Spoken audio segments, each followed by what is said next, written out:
In this video, we'll discuss the management of the multi-drug resistance Enterobacteriaceae. And as we discussed before, the Enterobacteriaceae or Enterobacteriaceae is classified, or the resistance is classified according to the either third generation cephalosporin resistant, which the bacteria is resistant to the ceftriaxone or third generation but sensitive to the carbapenem, or resistant to the carbapenem, which is called carbapenem resistance Enterobacteriaceae. And in general, there is two types of the pathogens that are resistant to the third generation cephalosporin resistance Enterobacteriaceae. Pathogens that secrete extended spectrum beta lactamases like an Ecoli or Klebsiella pneumoniae, and pathogens that secrete enzymes called MC, and this can be expressed as a SPICE. SPICE is the acronym of the Serratia, Providentia, Proteus, Citrobacter, Enterobacter, and Morganella. And the main difference between the ESB and the ESBL and MC, the MC actually is the enzymes that express upon exposure to antibiotics. So the bacteria in the culture may be sensitive in vitro, but it turns resistant upon exposure to the antibiotic therapy. So to manage the Enterobacteriaceae, we have to classify or to differentiate between the ESBL and the MC in the management. The ESBL or ceftriaxone-resistant pathogens that like Klebsiella and Ecoli, the management depend on the site of the infection into non-complicated urinary tract infection, complicated urinary tract infection, and infection outside the urinary tract. But what's meant by complicated urinary tract infection? Complicated urinary tract infection means that the urinary tract and any one of the following: either the patient have a renal involvement like pyelonephritis or hydronephrosis, or patient has a fever and systemic manifestation, or patient manifested with sepsis like an organ dysfunction. If the patient have UTI and any one of these is called complicated urinary tract infection. So if the patient have an ESBL producing pathogens and have non-complicated urinary tract infection, the option would be piperacillin tazobactam or cefepime or trimethoprim sulfamethoxazole.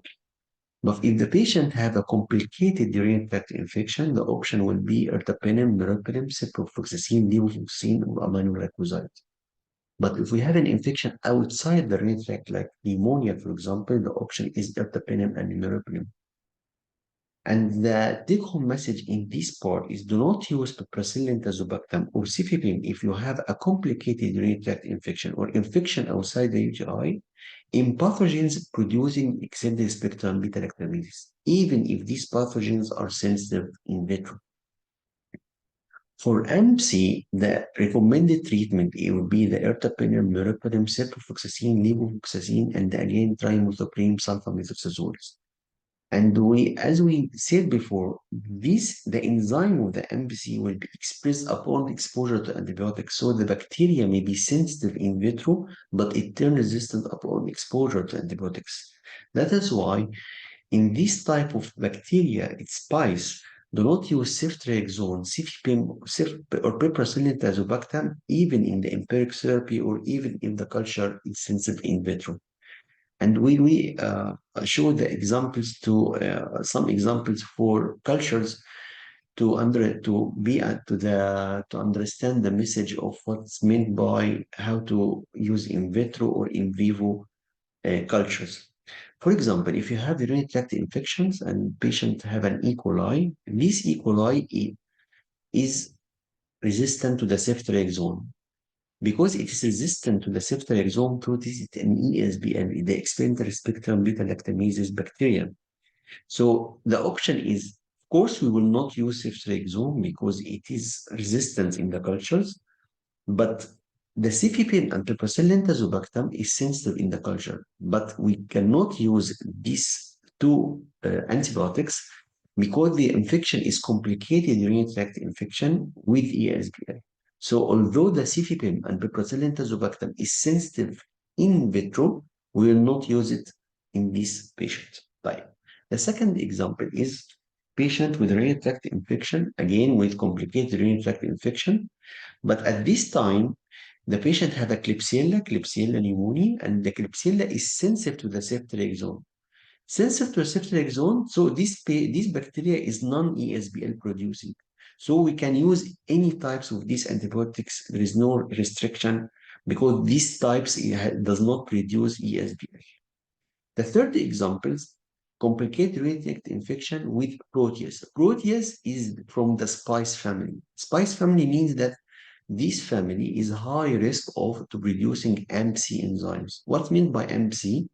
MC enzymes, so if the bacteria is sensitive to the ceftriaxone or cefepime and piperacillin bacterium, but if the bacteria in exposed to these types of antibiotics, it will induce MC and internal resistance in vivo.